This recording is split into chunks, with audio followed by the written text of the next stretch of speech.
The winter feast began as the sun touched the mountain peaks, painting the snow in shades of gold and rose. Lanterns hung from every post and tree branch, their warm light pushing back against the early darkness. The bonfire in the center of the square roared and crackled, sending sparks spiraling into the twilight sky. All of Cedar Valley had turned out, bundled in their warmest coats and best spirits, determined to celebrate survival despite the brutal season. Eleanor arrived. As families were setting out their contributions on the long tables, there were roasted chickens and venison stew, cornbread and beans, dried apple pies, and precious jars of preserves. The feast was modest by the standards of easier years, but it was generous considering how little anyone had to spare. The sight of it, the smell of food and wood smoke and community, made Eleanor's empty stomach clench with longing she tried to ignore. Miss Hayes, little Sarah Brennan, came running, her cheeks flushed with excitement.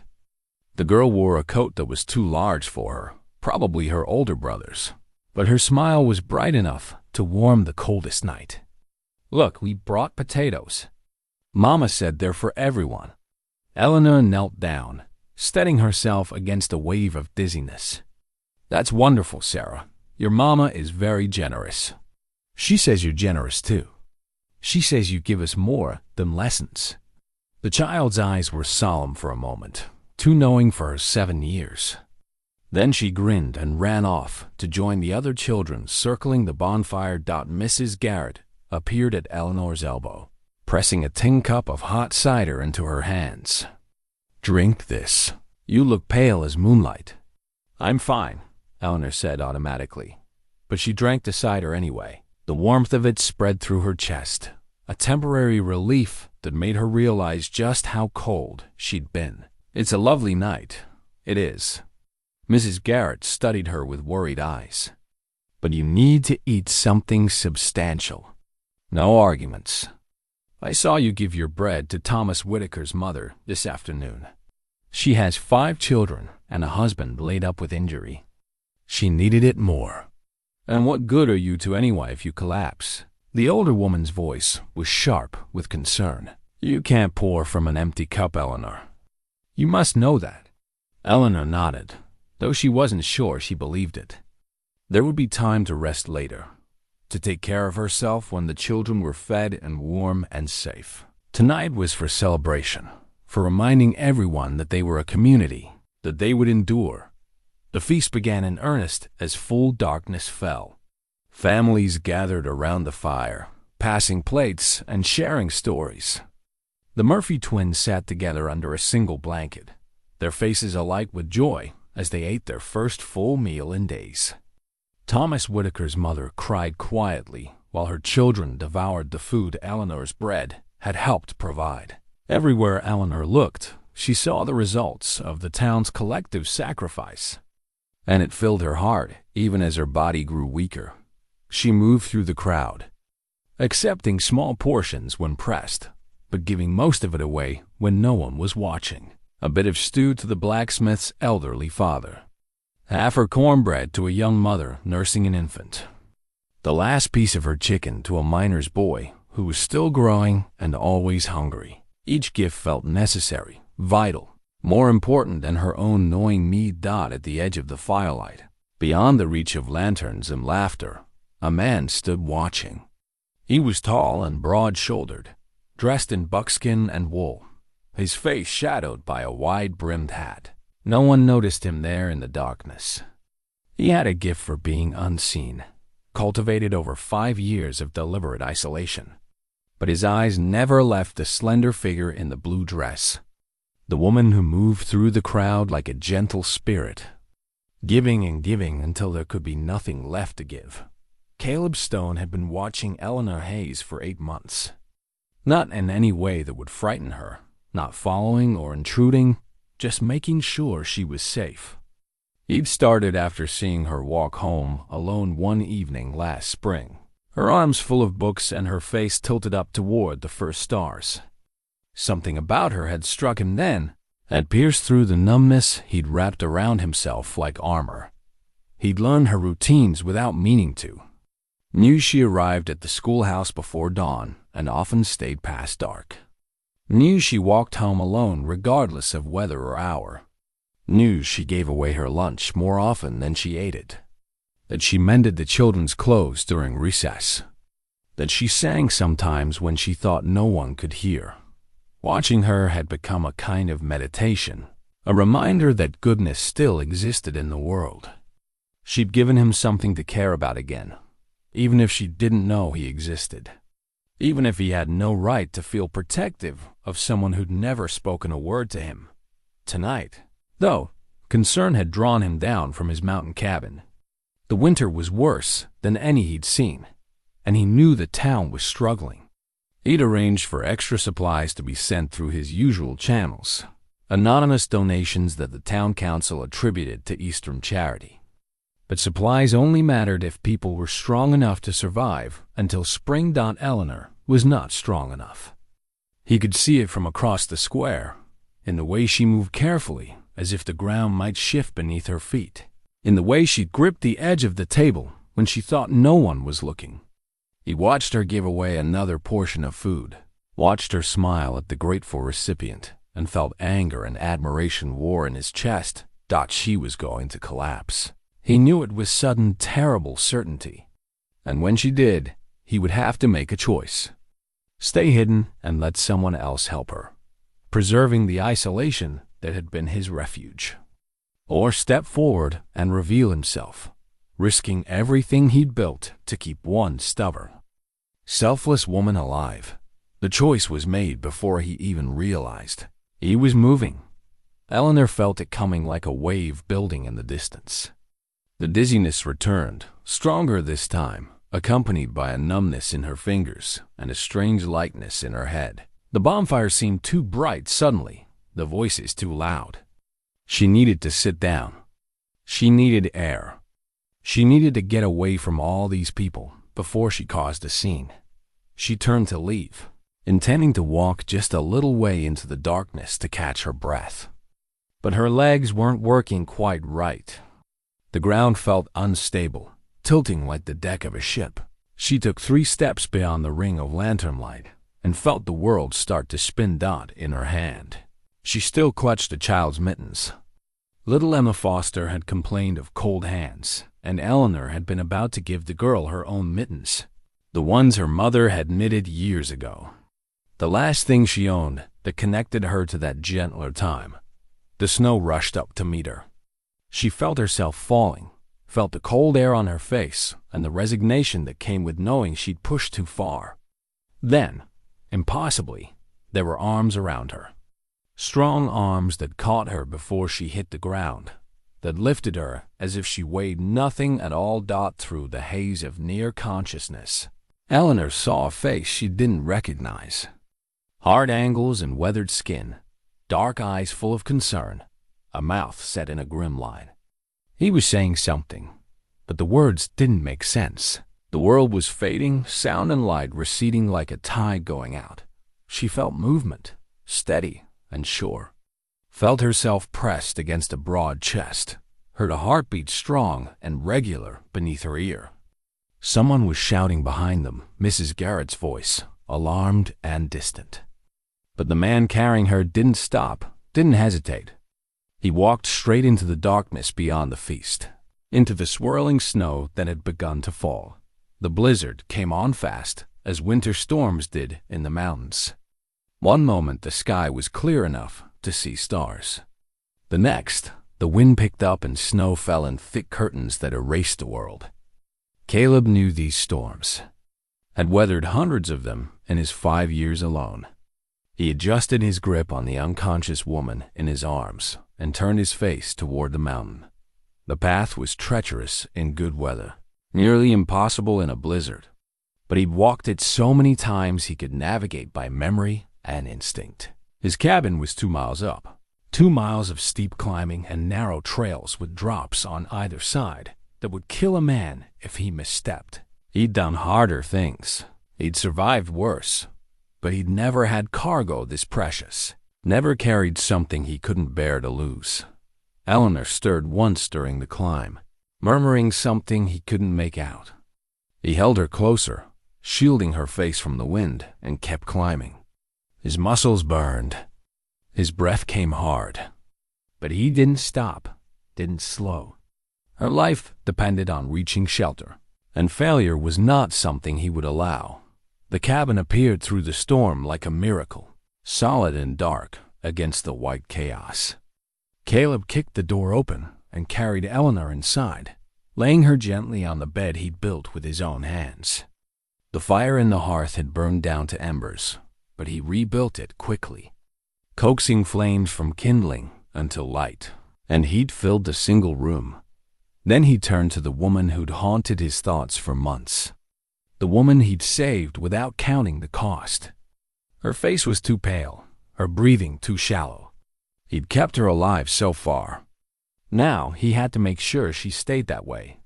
Caleb hung a pot of water over the fire and gathered blankets, moving with practiced efficiency. He'd tended injuries before, had learned wilderness medicine out of necessity. This was just extreme exhaustion and hunger. Treatable. Fixable. She would be fine.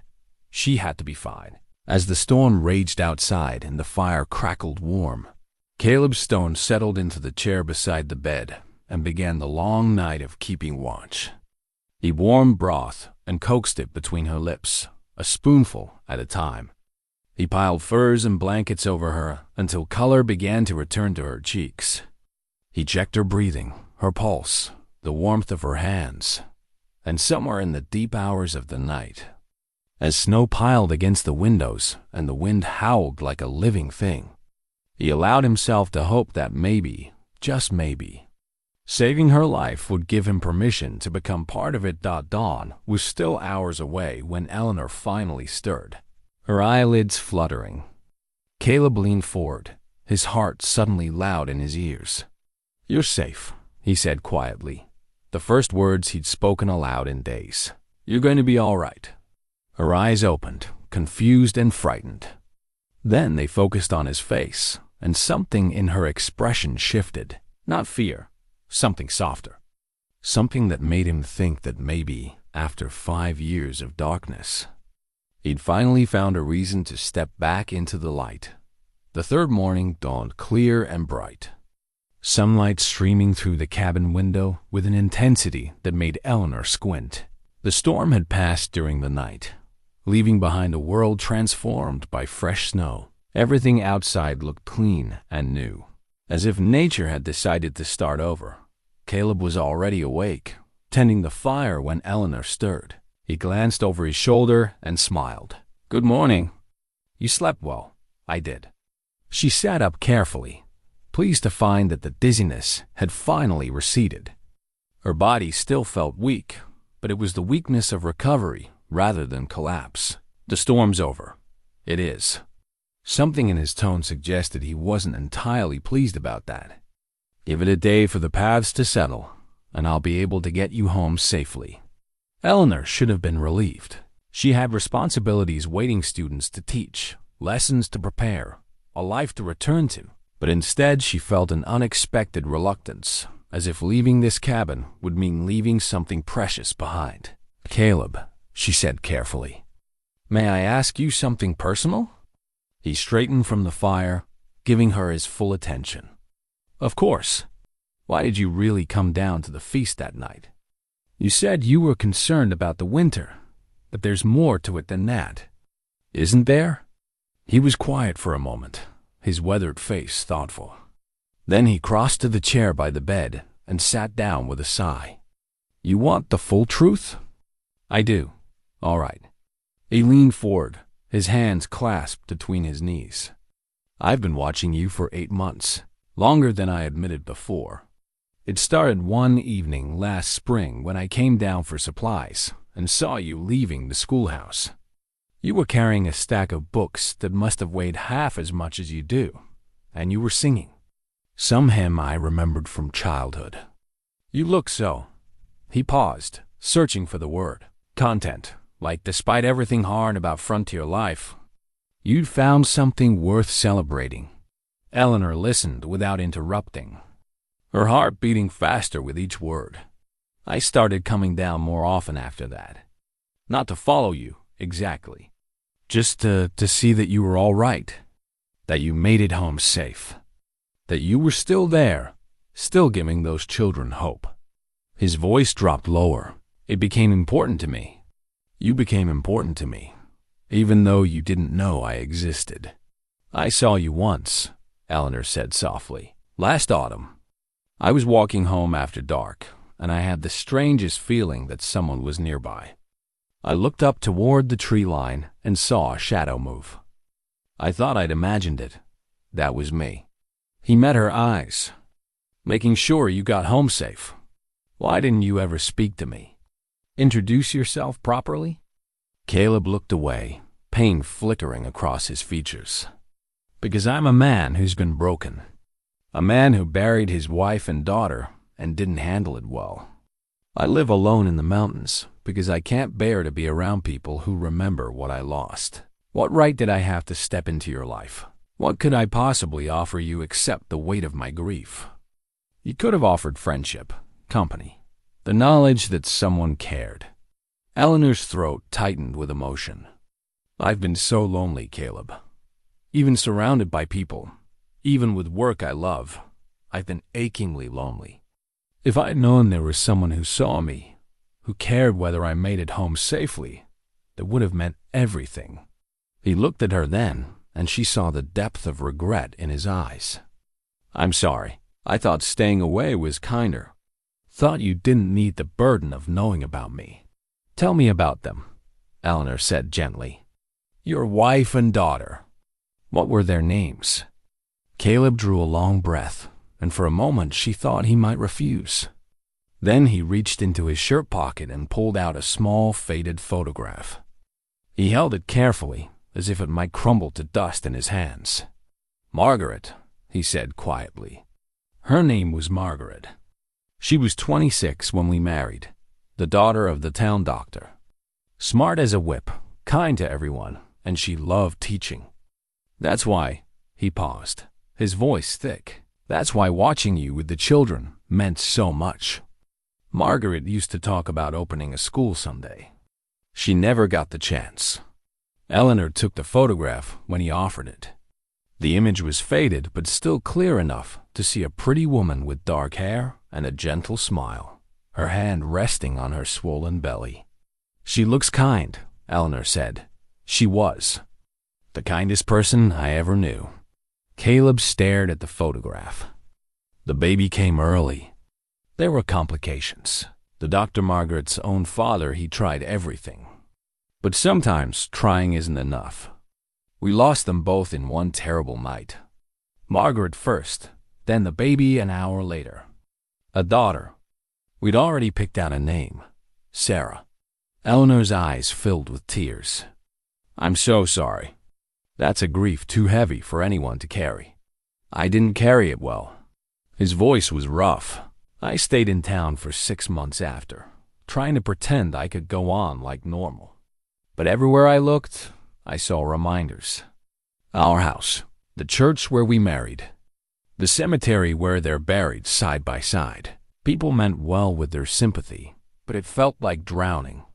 So I left, built this cabin. Decided that being alone was easier than being around everything I'd lost. But you didn't really leave, Eleanor said.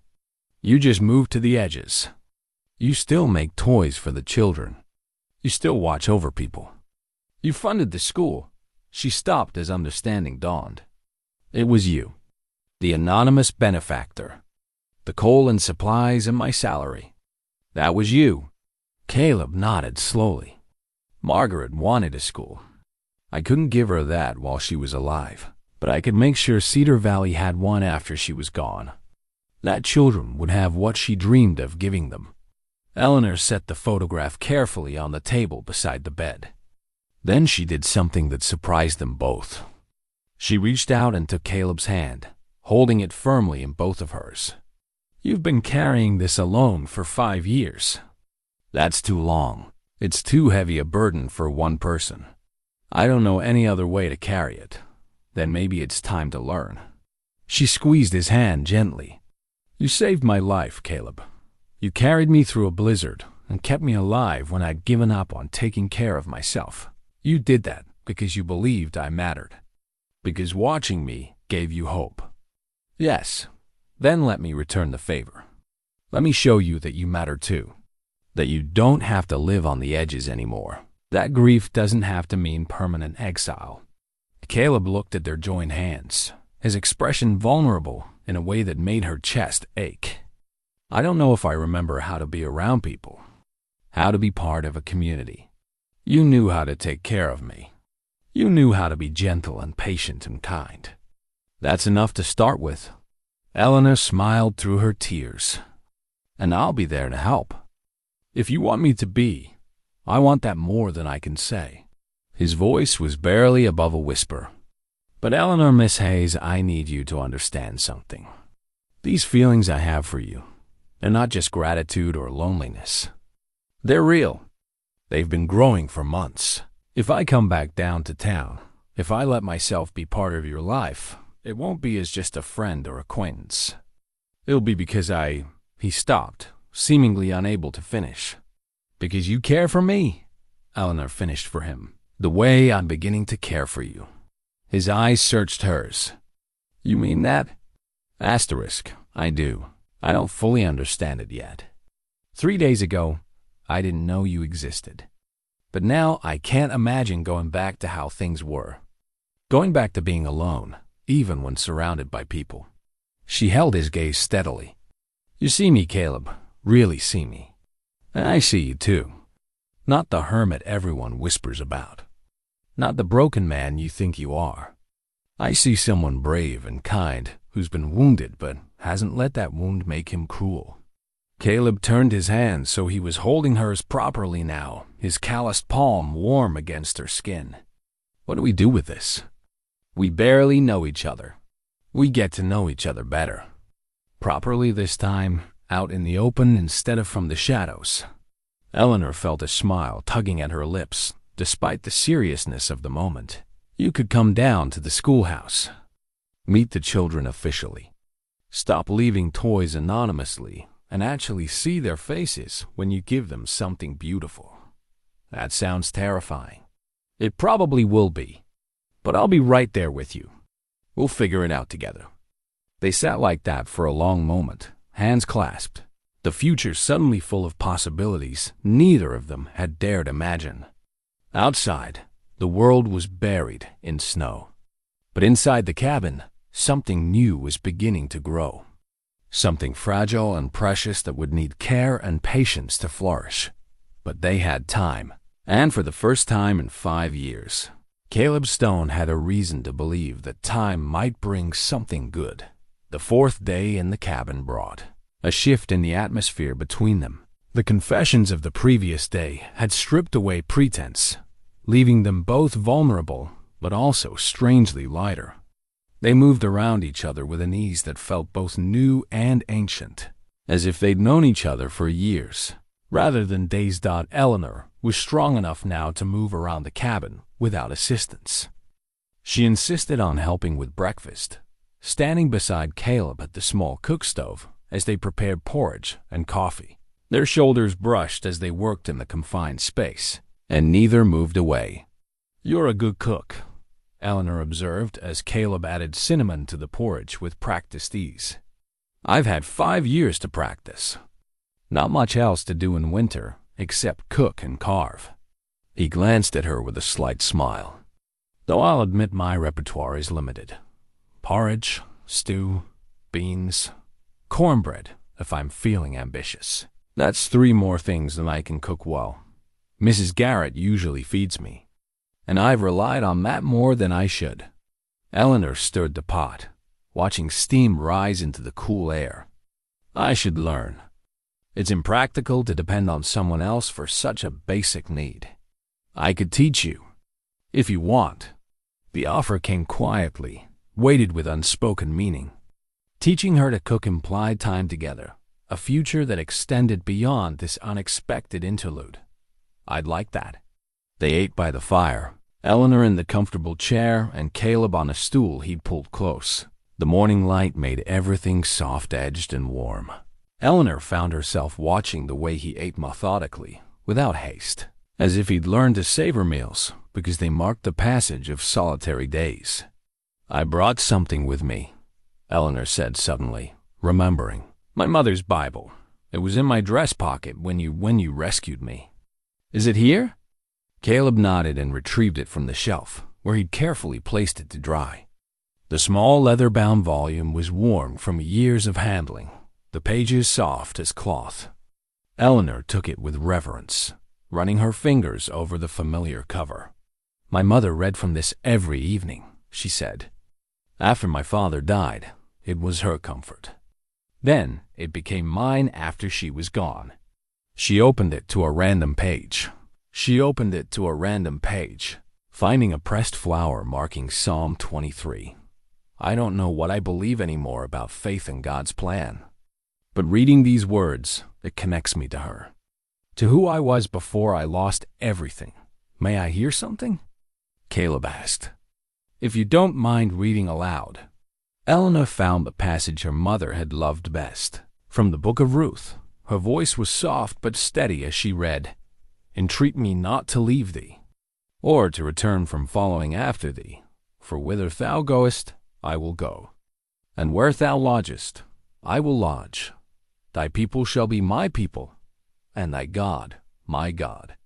She looked up to find Caleb watching her with an expression she couldn't quite read. "My mother said that was about loyalty and love that transcends circumstance, about choosing to stay when leaving would be easier. It's beautiful." Caleb's voice was rough. "Margaret used to read to me sometimes. I'd forgotten how much I missed that. Hearing scripture in a gentle voice, feeling like maybe there's purpose in all this chaos." "Do you believe there's purpose? After everything you've lost?" He was quiet for a long moment, staring into the fire. "I lost my faith when Margaret and Sarah died. Couldn't reconcile a loving God with that kind of pain. But these past months, watching you, seeing how you care for those children, how you give and give without expecting anything back, it made me think maybe I was looking at it wrong." "How do you mean?" "Maybe God doesn't stop the bad things from happening. Maybe he just makes sure we're not alone when they do. Maybe he puts people in our paths who remind us there's still good in the world." Caleb met her eyes. "Maybe he sent me to that feast to catch you when you fell." Eleanor felt her throat tighten. "Or maybe he sent me to that feast so you'd have a reason to come down from this mountain. Maybe both." They sat in comfortable silence, the Bible open on Eleanor's lap, the fire crackling peacefully. Eleanor found herself thinking about the future in concrete terms for the first time. What would it mean for Caleb to rejoin the community? How would the town react to his sudden reappearance? Would they accept him, or would old gossip and suspicion make his return difficult? "Are you afraid?" she asked. "Of going back?" Terrified. He smiled without humor. "I've been alone so long, I've forgotten how to make small talk. How to sit through Sunday service without feeling like everyone's staring at the man who couldn't save his own wife. How to walk past the cemetery without falling apart. You don't have to do it all at once. Small steps. Start with the school maybe.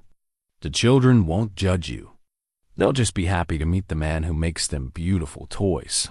And you'll be there every step of the way. I promise." Caleb reached over and took her hand, a gesture that was becoming natural between them. "I don't deserve this." "Don't deserve you. That's grief talking, not truth. You deserve kindness, Caleb. You deserve a second chance at life." Eleanor squeezed his hand. "We both do." The day passed in quiet companionship. Caleb worked on a new carving while Eleanor read aloud from her Bible and then from her own. Memory stories about her students, her life in Ohio, the dreams she'd had as a girl. He listened to everything, asking questions that showed genuine interest, making observations that proved he understood not just what she said, but what she meant as evening approached. Eleanor realized with sudden clarity that she didn't want to leave tomorrow. She wanted more time in this suspended space where only the two of them existed. But she also knew they couldn't hide here forever. The world was waiting. The children needed their teacher. And Caleb needed to take the first terrifying steps back into life. "Tomorrow," she said as Caleb lit the evening lantern. "We'll go down tomorrow." He nodded, and she saw the same reluctance in his eyes that she felt in her heart. But she also saw determination, resolution, the look of a man preparing to be brave. "Together," he said. "Together," she agreed that, and in that simple exchange, a promise was made.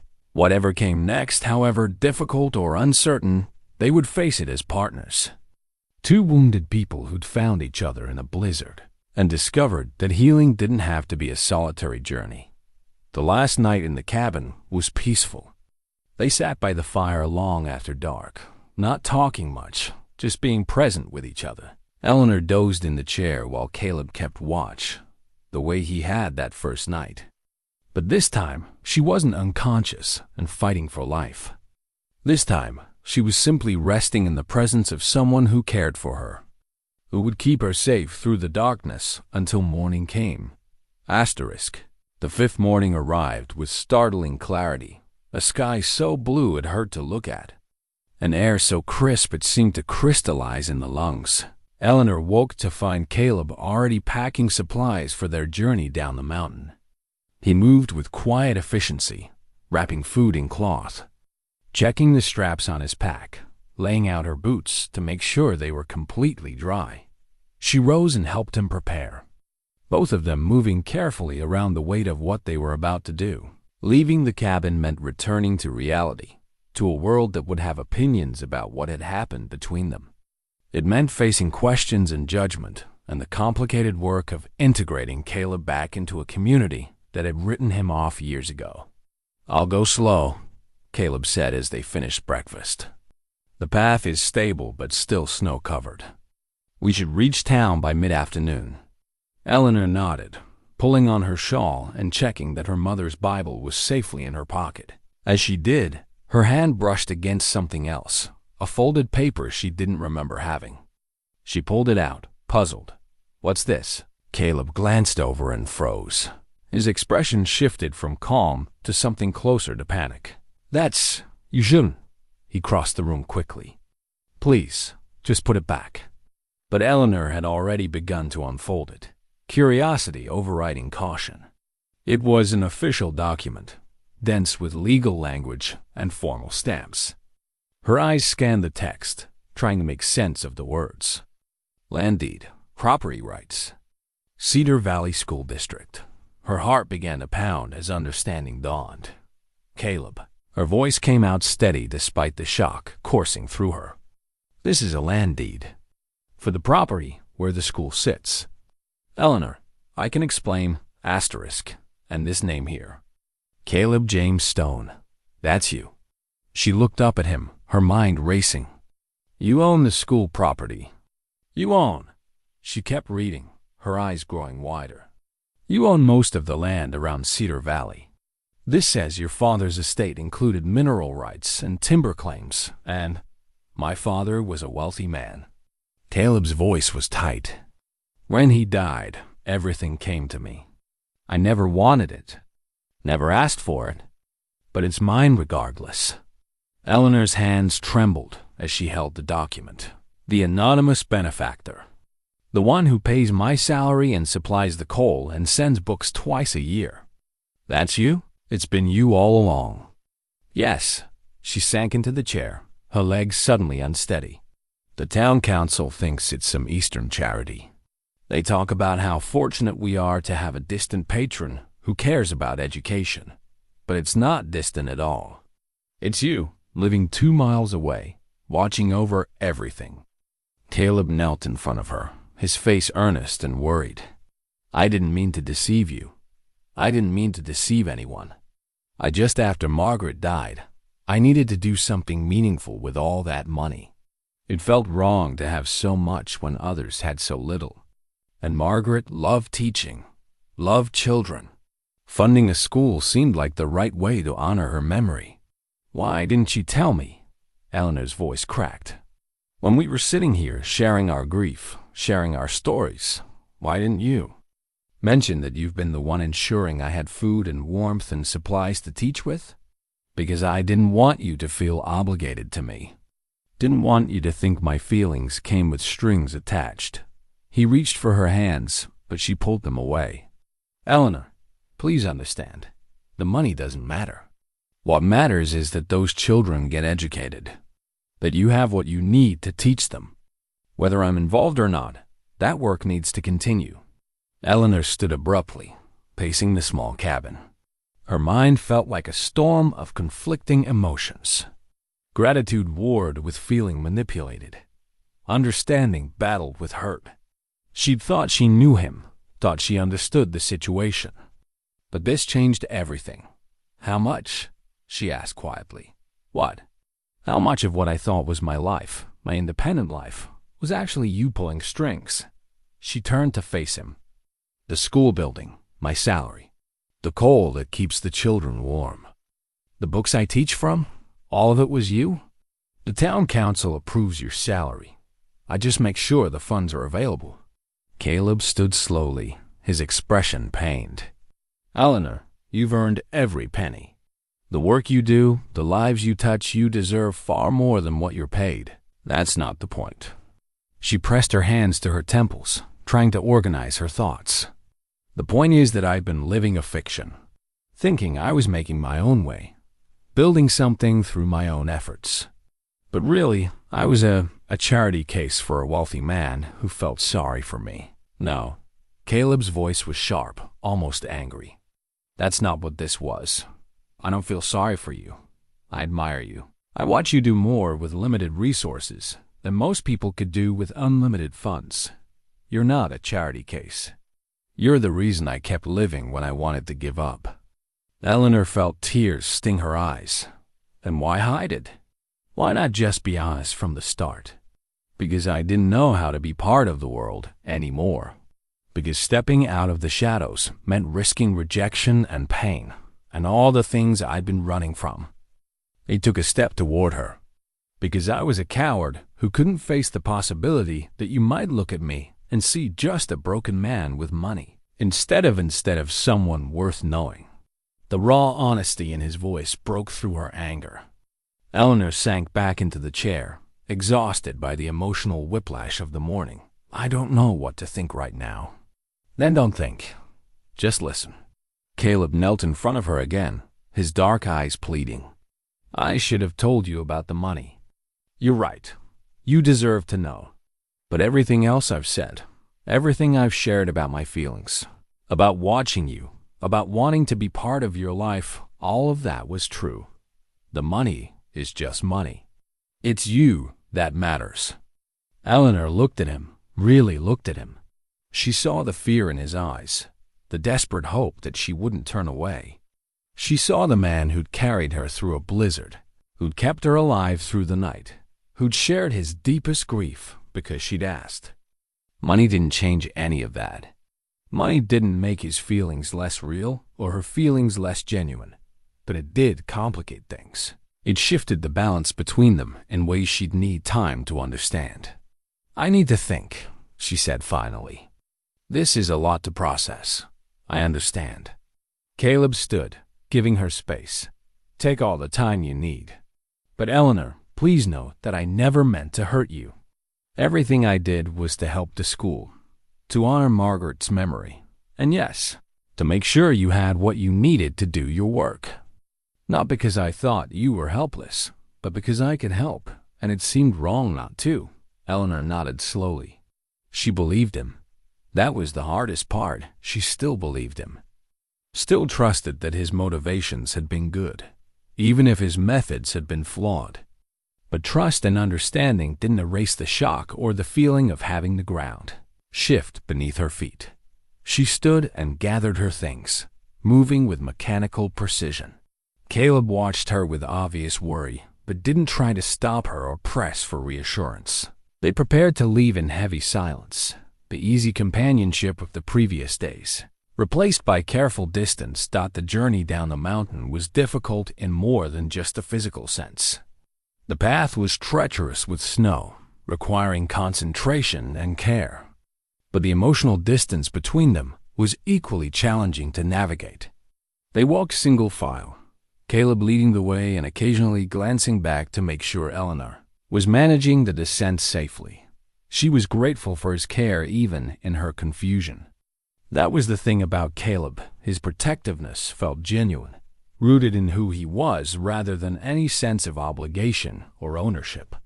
He'd saved her life before knowing she'd accept him. He'd watched over her for months without expecting anything in return.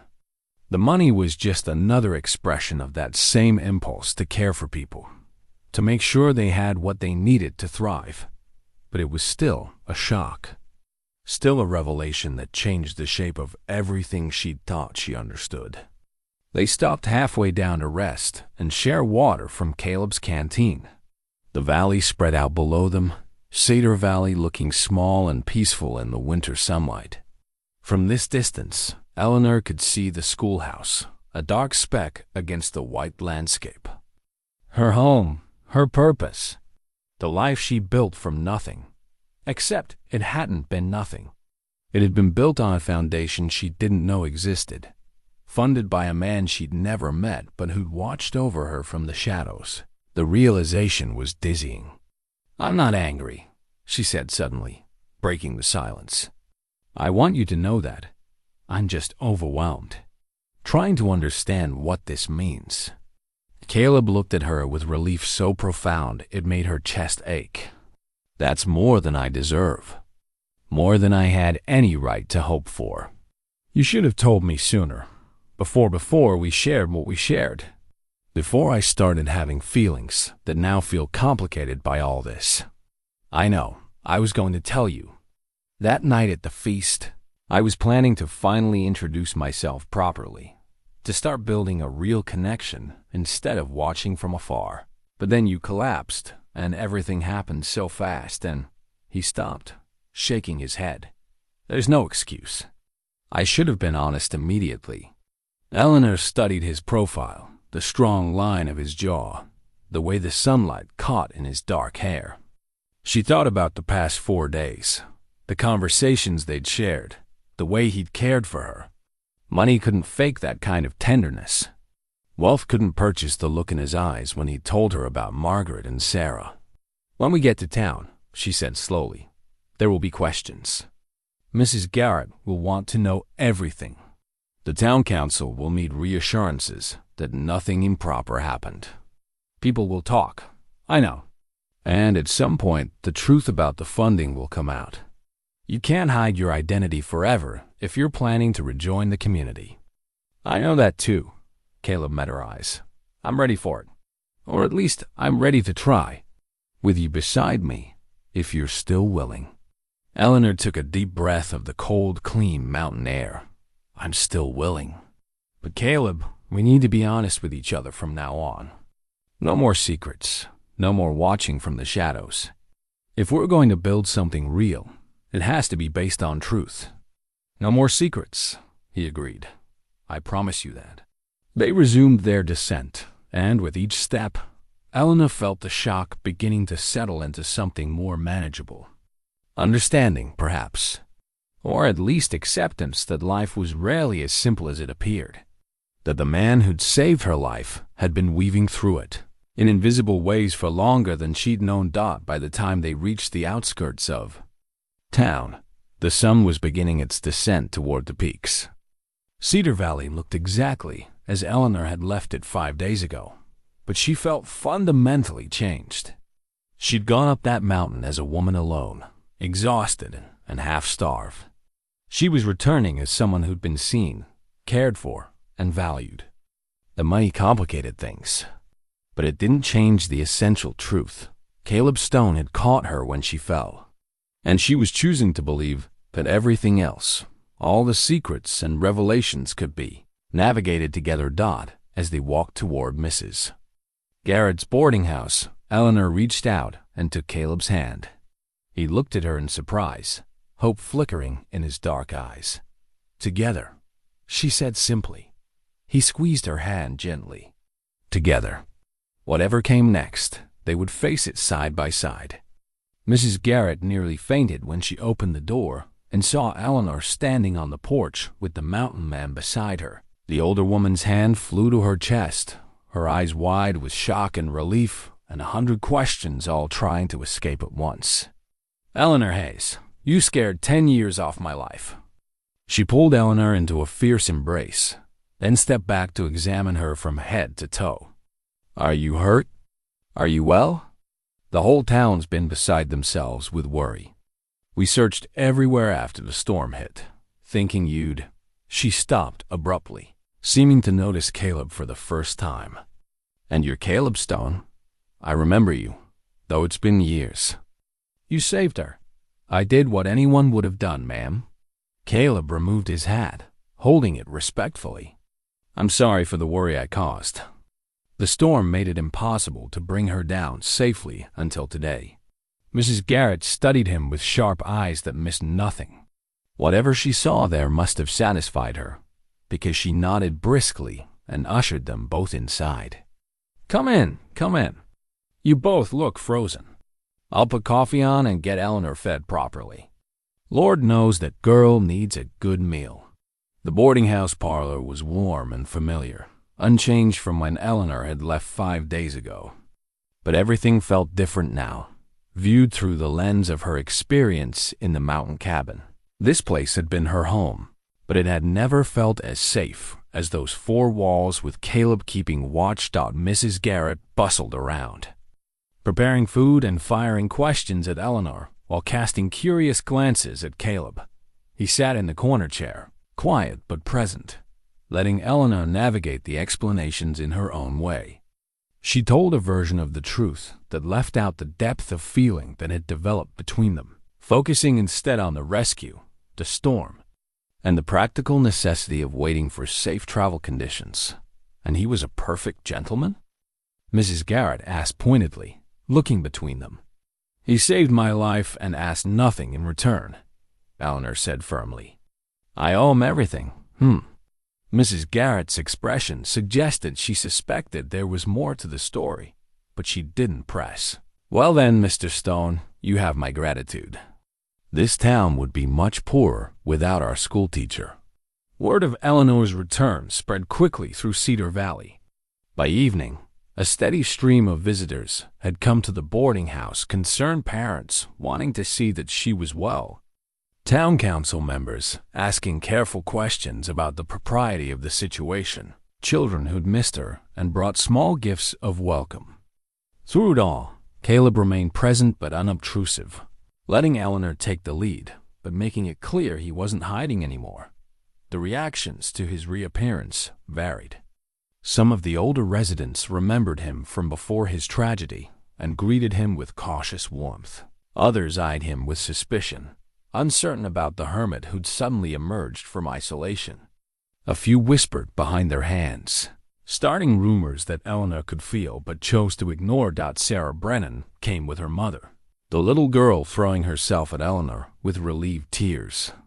"I thought you were gone forever, Miss Hayes. I thought the snow took you away." Eleanor held the child close, stroking her hair. "I'm fine, sweetheart. I just got caught in the storm. But Mr. Stone here made sure I stayed safe and warm." Sarah turned to look at Caleb with wide, curious eyes. Then recognition dawned on her face. "You're the one who leaves the toys. I saw you once, putting a doll on the church steps." "I got that doll. I still have her." Caleb's weathered face softened. "I'm glad she found a good home. Why did you leave her if you wanted me to have her? Why didn't you just give it to me?" The simple, honest question from a child cut through all the adult complications. Caleb knelt down so he was at her level. "Because I was sad for a long time, and I forgot how to talk to people. But your teacher reminded me that hiding isn't the same as healing. So I'm trying to be braver now." Sarah seemed to accept this with the easy grace of childhood. "I'm glad. It's nicer when people are together instead of alone." Then she hugged him quickly before running back to her mother. That moment shifted something in the room. The other children who'd been hanging back, uncertain about this strange man, now came forward with questions and stories.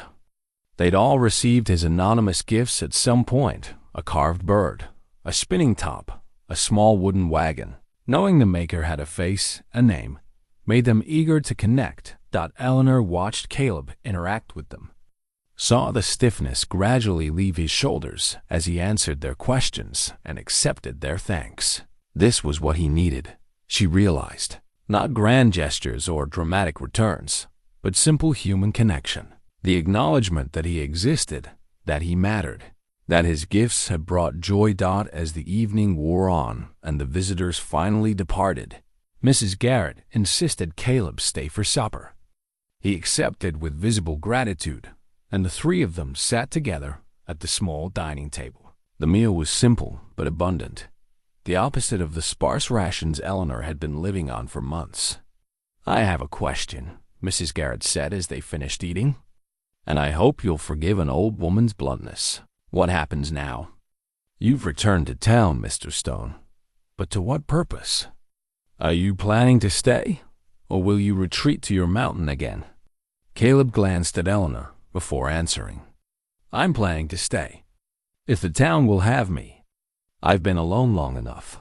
It's time to try living again instead of just surviving." "And what role does our Eleanor play in these plans?" The older woman's eyes were sharp but not unkind. "That's for Eleanor to say."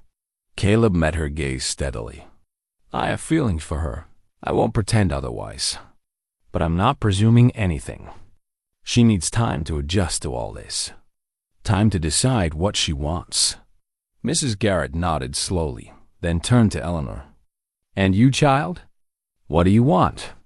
Eleanor took a breath, feeling the weight of the question. What did she want? A week ago, she would have said she wanted to keep teaching, to serve the children, to make a small difference in the world. Those things were still true. But now there was more. Now there was the possibility of partnership, of shared life, of not facing every day alone. "I want him to stay," she said quietly. "I want the chance to see where this goes. To build something real based on truth and choice rather than circumstances and secrets." "Good." Mrs. Garrett stood and began clearing plates. "Then we'll need to manage the town gossip carefully. People will talk regardless, but we can shape the narrative if we're strategic.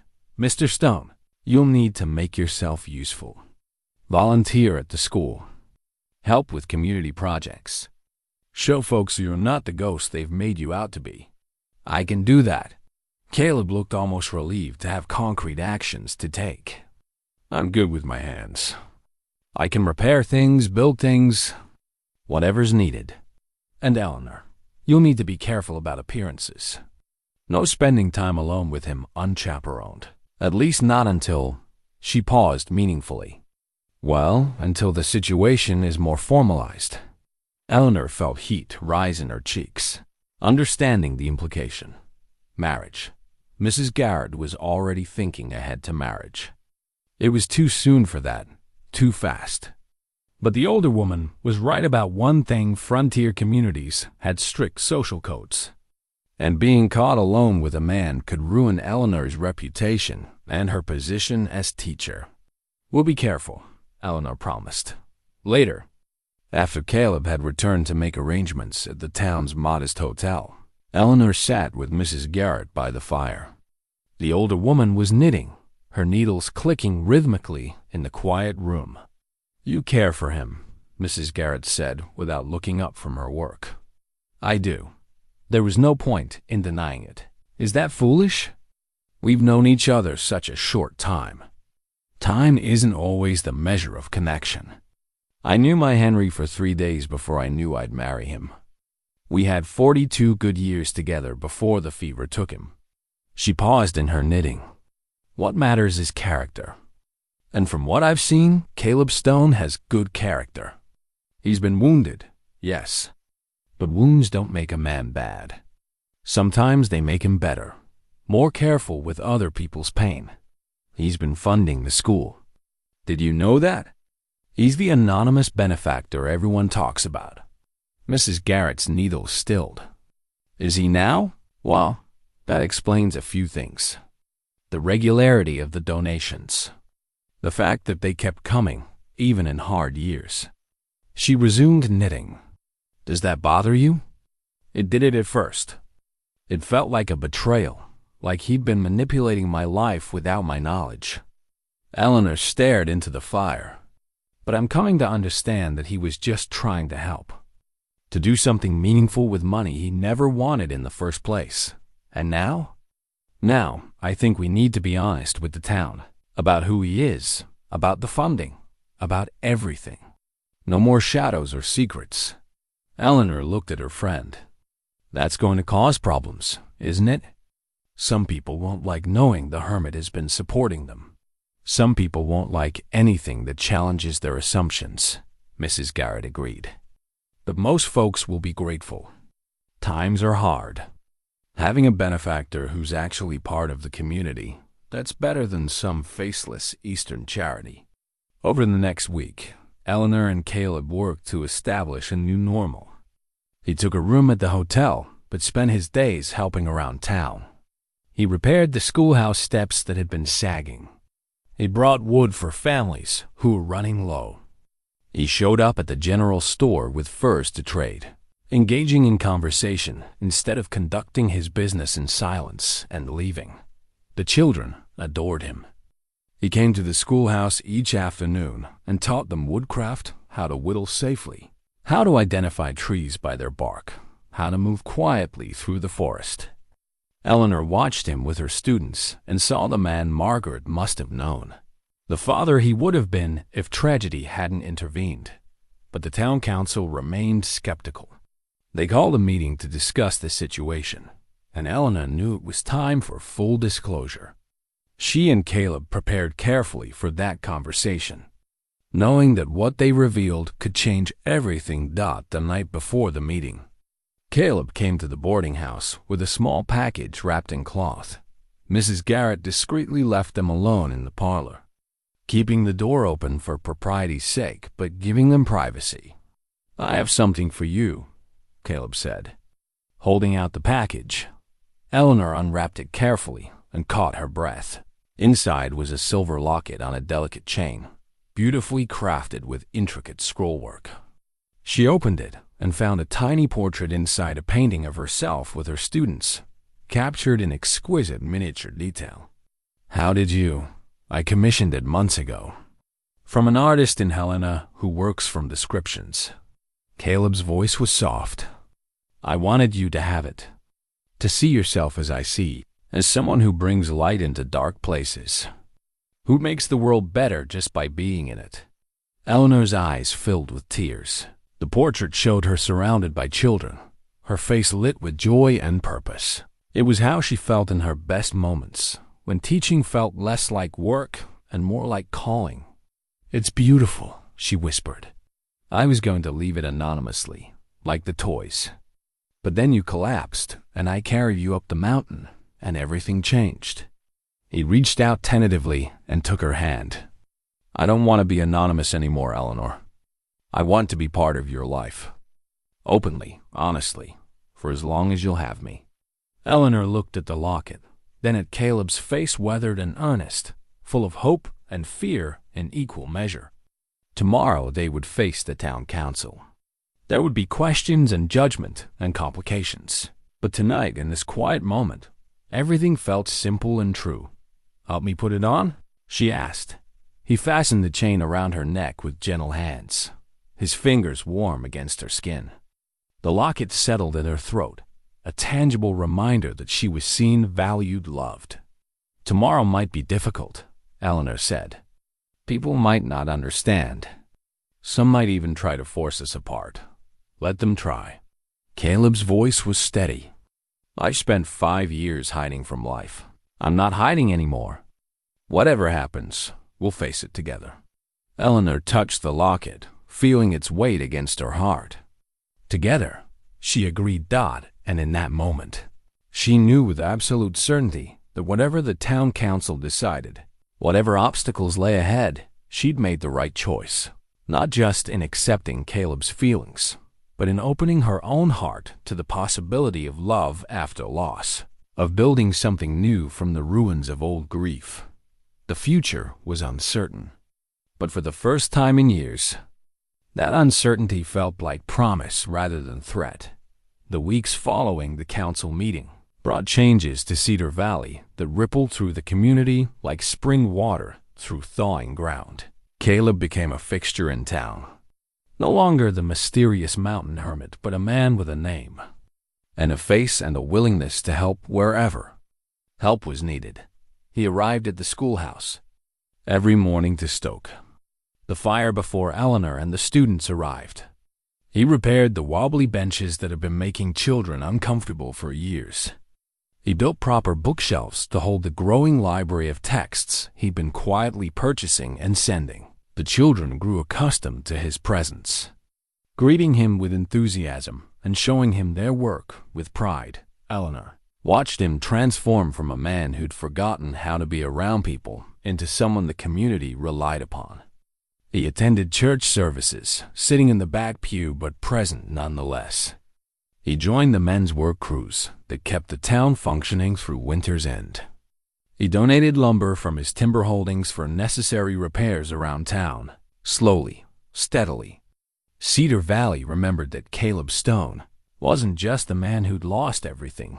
He was also the man who'd chosen to stay and help even in his grief. Mrs. Garrett became their unofficial chaperone, always present when Caleb came to the boarding house for supper, always finding excuses to leave them alone for brief moments while remaining within proper bounds. She seemed to take particular pleasure in the courtship, often remarking that she'd known from the first moment she saw them together that this was meant to be, that there were still hurdles to overcome. Some townspeople remained suspicious, unable or unwilling to move past their assumptions about the hermit who'd returned. Banker Williams in particular seemed resistant to accepting Caleb's integration, though, whether from genuine concern or from some other motivation, Eleanor couldn't quite determine. It was on a cold March evening, with early spring struggling to break winter's hold, that Caleb came to the boarding house with unusual determination in his eyes. Mrs. Garrett took one look at him and announced she needed to check on something in the kitchen, leaving them alone in the parlor with the door carefully ajar. Caleb stood by the fire, turning his hat in his hands with uncharacteristic nervousness. Eleanor set down her mending and waited, sensing something significant was about to happen. "I've been thinking," he began, then stopped. Started again. "Eleanor, these past weeks with you they've reminded me what it means to be alive instead of just surviving. You've given me a reason to face each day with something besides duty or obligation. You've given me hope." Eleanor's heart began to beat faster. "You've given me the same thing. Partnership, understanding, the knowledge that I don't have to carry everything alone." He crossed to her chair and knelt down, just as he had that first morning in the cabin when she'd woken confused and frightened. But this time, there was no fear in his eyes, only certainty and love. "I want to give you more than hope. I want to give you a future, a home, a family, if you'll have me." He reached into his pocket and pulled out a small wooden box, carved with intricate patterns that must have taken hours to complete. Inside were two simple gold bands, clearly very old. "These were my parents' wedding rings. My father made them himself when he married my mother. They represent commitment and work and the kind of love that endures through hardship." Eleanor's eyes filled with tears as she looked at the rings, then at Caleb's earnest face. "I know it's not been long by conventional standards. I know people will say we're rushing into this. But Eleanor, I've loved you for months. I've watched you give and give until you had nothing left. I've seen your strength and your kindness and your absolute dedication to making the world better. I don't need more time to know that I want to spend whatever time I have left making sure you never have to face the world alone again." He took a shaky breath. "Eleanor Hayes, will you marry me? Will you let me spend the rest of my life making sure you're cared for the way you care for everyone else? Will you help me build something new from the ruins of old grief?" Eleanor couldn't speak past the emotion clogging her throat. All the loneliness of the past years, all the exhaustion and struggle and determined solitude, it all led to this moment. To this man kneeling before her with his heart in his hands, offering her everything he had. "Yes," she whispered. Then louder, "Yes, Caleb, I'll marry you." His face transformed with joy so pure it took her breath away. He slipped a smaller ring onto her finger. It fit perfectly, as if it had been waiting for her all along. Then Eleanor took the larger ring and placed it on his hand, sealing the promise between them. Caleb stood and pulled her into his arms, holding her close while she cried happy tears against his chest. She could feel his heartbeat, strong and steady, a rhythm she'd come to depend on more than she'd realized. "I love you," he murmured into her hair. "I love your strength and your kindness. I love how you see the best in people. I love that you gave me a reason to step back into life." "I love you too," Eleanor said, pulling back just enough to see his face. "I love your gentle heart. I love how you care for people even when it costs you everything. I love that you caught me when I fell and never let me go." Mrs. Garrett appeared in the doorway, her eyes bright with tears and her face split by a knowing smile. "I suppose congratulations are in order?" "We're getting married," Eleanor said, unable to keep the joy from her voice. "Of course you are." Mrs. Garrett came forward and embraced them both. "I'll stand as witness, naturally.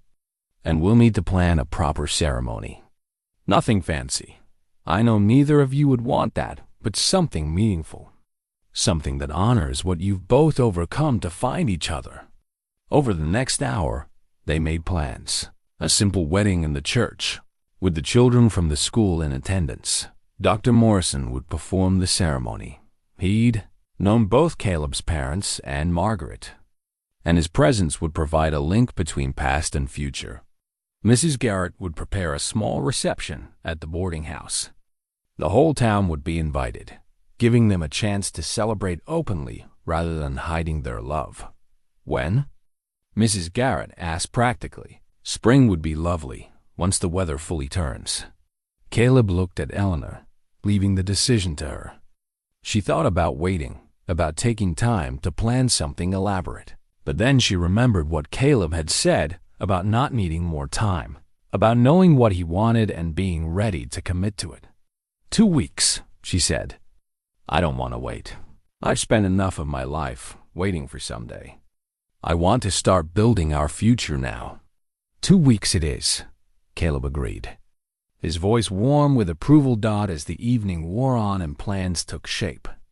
Eleanor kept touching the ring on her finger, marveling at how much her life had changed. 2 months ago, she'd been alone and slowly starving herself through misguided selflessness. Now she had a partner, a future, and the promise of building something meaningful together. That night, after Caleb had reluctantly returned to his hotel room and Eleanor was preparing for bed, she looked at herself in the mirror. The locket Caleb had given her glinted at her throat. The ring sparkled on her finger. But more than any physical token, it was the light in her own eyes that struck her. She looked alive in a way she hadn't in years. She looked happy. "Thank you," she whispered to the universe, to God, to whatever force had brought Caleb to the winter feast that night. "Thank you for catching me when I fell." Outside her window, snow was beginning to melt. Spring was coming, bringing with it the promise of new growth, new beginnings, and the kind of love that could heal even the deepest wounds. In 2 weeks, Eleanor Hayes would become Eleanor Stone, and together, they would build a life that honored both the past they'd lost and the future they'd found in each other's arms. Spring came to Cedar Valley with the kind of gentle insistence that made winter feel like a distant memory. Snow melted into streams that sang their way down the mountains. Green shoots pushed through thawed earth. The air warmed and softened, carrying the scent of pine and possibility. 3 months had passed since the wedding, a simple ceremony that had drawn the whole town and left hardly a dry eye in the church. Eleanor and Caleb had stood before Dr. Morrison and spoken vows that promised partnership through whatever joys and sorrows life might bring. The children had scattered wildflowers in the aisle. Mrs. Garrett had wept openly. Even Banker Williams had seemed moved by the evident love between the couple. Now, on a bright May afternoon, Eleanor stood at the window of the expanded schoolhouse and watched her husband work. The building had been transformed over the winter months. What had once been a single cramped room now boasted 2 classrooms, a proper library, and a workshop where Caleb taught older students woodcraft and practical skills. The carved wooden sign above the door read Haystone Academy, a name that honored both her work and their partnership. Caleb was outside with a group of boys, showing them how to properly joint wood for a bookshelf they were building together. His patience with them was infinite. He corrected mistakes gently, praised good work genuinely, and made each child feel capable and valued. Watching him, Eleanor felt her heart swell with love and gratitude for the man who'd caught her when she fell and then built a life with her worth standing for. Mrs. Stone? Sarah Brennan tugged at Eleanor's skirt, her face bright with excitement. Can I show Mr. Caleb the bird I carved? I followed his instructions exactly like he taught us. I'm sure he'd love to see it, sweetheart. Why don't you take it out to him? Sarah scampered off, clutching her small wooden bird with pride. Eleanor watched through the window as Caleb examined the girl's work with serious attention, pointing out where she'd done well and offering gentle suggestions for improvement. Sarah glowed under his praise, and Eleanor knew that carving would be treasured for years to come. The sound of a wagon drew Eleanor's attention to the road. Mrs. Garrett was arriving with supplies: fresh bread, vegetables from the early garden, and letters from back east that had finally made their way through the spring thaw. Eleanor went to meet her, accepting the bundle of correspondence with thanks. You're looking well, Mrs. Garrett observed, studying Eleanor with the practiced eye of someone who'd known her for years. More than well. You're thriving. I am. Eleanor couldn't deny it.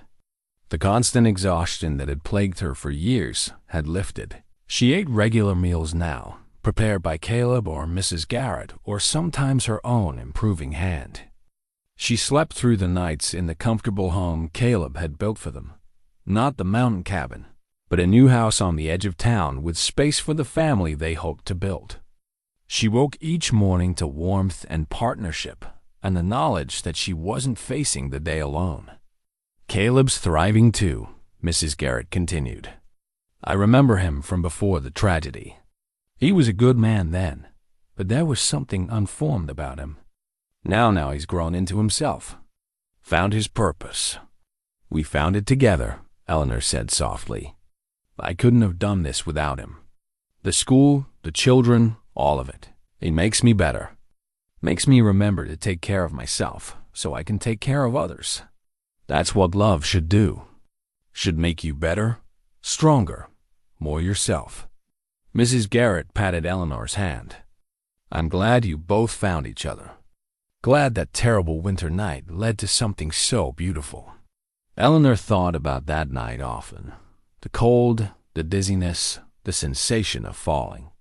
She thought about Caleb's arms catching her, his determination to keep her alive. The days in the cabin where they'd learned each other's stories and hearts. It had been terrifying and wonderful and completely transformative. Sometimes I think about what would have happened if he hadn't been there, Eleanor admitted. If he'd stayed on his mountain that night, but he didn't. He came down and he saved you, and in doing so, he saved himself. Mrs. Garrett smiled. That's the way these things work sometimes. We save each other without even meaning to. That evening, after the students had gone home and the schoolhouse was quiet, Eleanor and Caleb walked together toward their house. The sun was setting, painting the mountains in shades of gold and rose that reminded Eleanor of that first winter feast, the night her old life ended and her new one began. I have news, Eleanor said as they walked, her hand tucked into Caleb's arm. He looked at her with immediate attention. Good news? The best news. She placed her free hand on her stomach, where new life was just beginning to make itself known. We're going to have a baby. Come autumn, we'll be 3 instead of 2. Caleb stopped walking. His face cycled through shock, joy, fear, and then settled on something that looked like wonder. Are you certain? Dr. Morrison confirmed it this morning. He says I'm healthy and strong, and there's no reason to think. She stopped, realizing what he was afraid of. What memories this news must be bringing back. Caleb, I'm not Margaret. This isn't 5 years ago. Dr. Morrison is experienced now in ways he wasn't then. And I'm healthy. We'll be careful and watchful, and everything will be fine. He pulled her close, his arms wrapping around her with desperate tenderness. I can't lose you. I can't, Eleanor. I only just found you. The thought of, you won't lose me. She held him tightly, feeling his fear and understanding it completely. I'm not going anywhere. We're going to have this baby, and we're going to raise them together. And we're going to teach them about kindness and courage and how to carve beautiful things from wood. A baby. Caleb pulled back enough to see her face, and now his expression was pure joy. We're having a baby. We are. Are you happy? Happy doesn't begin to cover it. He laughed, a sound of such pure delight that Eleanor felt tears spring to her eyes. I never thought after losing Sarah, I never thought I'd get another chance at being a father. And now, he placed his hand gently on her stomach. Now everything feels possible again. They stood there on the road as the sun set and the first stars appeared. 2 people who'd been broken and alone finding wholeness in each other. Around them, Cedar Valley settled into evening quiet. Smoke rose from chimneys. Families gathered for supper. Children called to each other in the lingering twilight. Do you remember that first morning? Eleanor asked. When I woke up in your cabin, confused and frightened? I remember everything. The way you looked at me, trying to figure out if I was dangerous. The way you thanked me even though you could barely speak. The way you trusted me without any reason to. I had reason. I saw it in your eyes, that you were someone who would keep me safe. Eleanor smiled up at him. I was right. We kept each other safe. Caleb brushed a strand of hair from her face. That's what we'll keep doing. For each other, for this baby, for all the children who need people to believe in them. They walked the rest of the way home hand in hand, talking about the future, about cribs to build and names to choose, and how they'd manage teaching with an infant. But underneath the practical planning was a deeper current of gratitude. Gratitude for the storm that had brought them together, for the kindness that had saved a life, for the courage it took to love again after lost Dot above them. The sky deepened to indigo and filled with stars. The mountains stood eternal and watchful, and in a small house on the edge of Cedar Valley, a lamp was lit in the window, a beacon of warmth and welcome that said this was a place where love lived, where the wounded could heal, where second chances were possible. Eleanor Hayes had collapsed during the winter feast with no hope of tomorrow, but she'd woken in a mountain man's shelter and found a future beyond anything she'd imagined. Found partnership and purpose and the kind of love that catches you when you fall and then teaches you to fly. The kindest hearts carry the heaviest burdens, but they need not carry them alone. That was the truth Eleanor and Caleb had learned together, the truth they would pass on to their child and to every student who walked through the doors of Haystone Academy.